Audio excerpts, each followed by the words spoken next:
اگلے سال پہ ڈال سکتے ہیں اس کو کہ اب جو آئندہ سال آ رہا ہے اس کی میں ایڈوانس ادا کر دیا 2 لاکھ کی، تو آئندہ سال جتنے لاکھ کی زکوٰۃ ہوگی 2 لاکھ کی مائنس کر کے باقی کی دے سکتے ہیں۔ یہ پورا سسٹم ایک مسلمان کو سمجھنا چاہیے کہ زکوٰۃ کا نظام کیا ہے۔ تو سال شروع ایسے ہوتا ہے۔ اب ایک حل آپ کو بتاتا ہوں۔ آپ چاہتے ہیں کہ ہم رمضان میں زکوٰۃ ادا کریں، گنہگار بھی نہ ہو، آپ کو یاد بھی نہیں آپ کا سال کب ہے، کیونکہ ہم اس طرح ریکارڈ نہیں رکھتے ہیں اپنا کہ میں کس ڈیٹ میں صاحب نصاب ہوا۔ اگر آپ کو یہ یاد نہیں ہے کس ڈیٹ میں آپ صاحب نصاب ہوئے، وہ غلطی ہے پہلے۔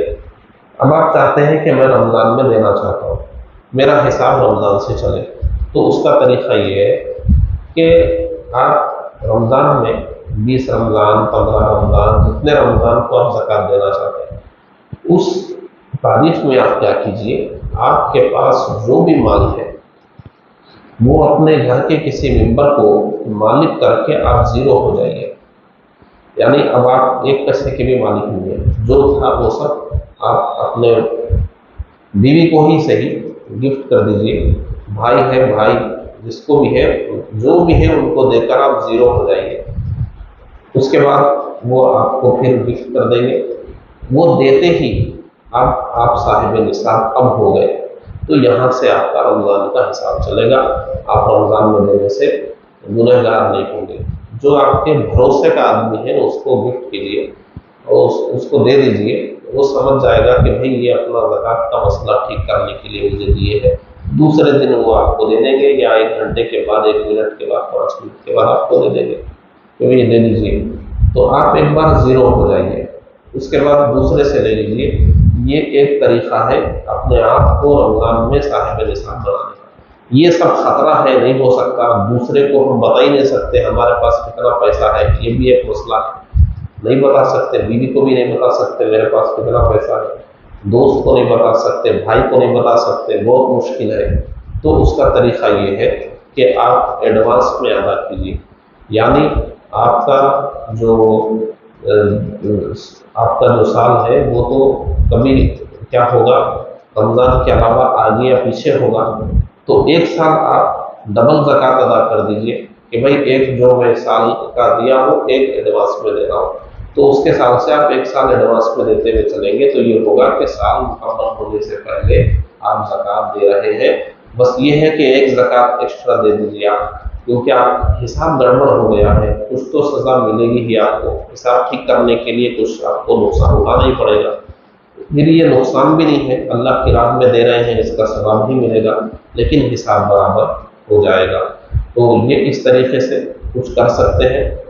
یہ سال ایسے شروع ہوتا ہے۔ بعض لوگ یہ سوال کرتے ہیں کہ اب میں جس دن زکوٰۃ ادا کرنا ہے اس سے 1 دن پہلے 5 لاکھ روپے آ گئے، یہ تو کل ہی آئے ہیں، اس پر بھی زکوٰۃ ہوگی کیا؟ اس پر بھی زکوٰۃ ہوگی، اس پر بھی زکوٰۃ ہوگی، کیونکہ آج کی ڈیٹ میں آپ کو ادا کرنا ہے، تو جو بھی آئے ہیں چاہے 1 دن پہلے ہی آیا ہو زکوٰۃ کو دینا۔ جیسے مان لیجئے کہ آپ کو جس دن زکوٰۃ ادا کرنا ہے، نصاب کا سال مکمل ہو رہا ہے، 1 دن پہلے تک آپ کے پاس 10 لاکھ روپے تھے، 1 دن پہلے چلے گئے، اس کی زکوٰۃ نہیں، کیونکہ وہ تو رہے ہی نہیں۔ تو ایک طرف کبھی فائدہ بھی ہوتا ہے، کبھی نقصان بھی ہوتا ہے، دونوں بھی ہوتا ہے۔ کسی سال زکوٰۃ ادا کرنے والے دن سے پہلے پیسہ آپ کا کم ہو جائے گا، زکوٰۃ بھی کم ہو جائے گی، کبھی ایسا ہوگا کہ اسی وقت پیسہ آ جائے گا تو زکوٰۃ بھی زیادہ ہو جائے گی۔ تو یہ کم زیادہ ہوتا رہتا ہے مال کے معاملے میں، اور زکوٰۃ کو تو خوش دلی سے ادا کرنا چاہیے۔ امید ہے کہ یہ سال کیسے شروع ہوتا ہے، کیسے ختم ہوتا ہے، اور بیچ میں سال بالکل ہی بے اعتبار کیسے ہو جاتا ہے، آپ سمجھ گئے ہوں گے، اس کو سمجھ لیجئے۔ انشاءاللہ العظیم آگے زکوٰۃ کے مسائل 2-3 دنوں میں ہم بیان کر کے مکمل کریں گے۔ اللہ تبارک و تعالیٰ ہم سب کو نیک توفیق عطا فرمائے۔ وآخر دعوانا الحمدللہ رب العالمین۔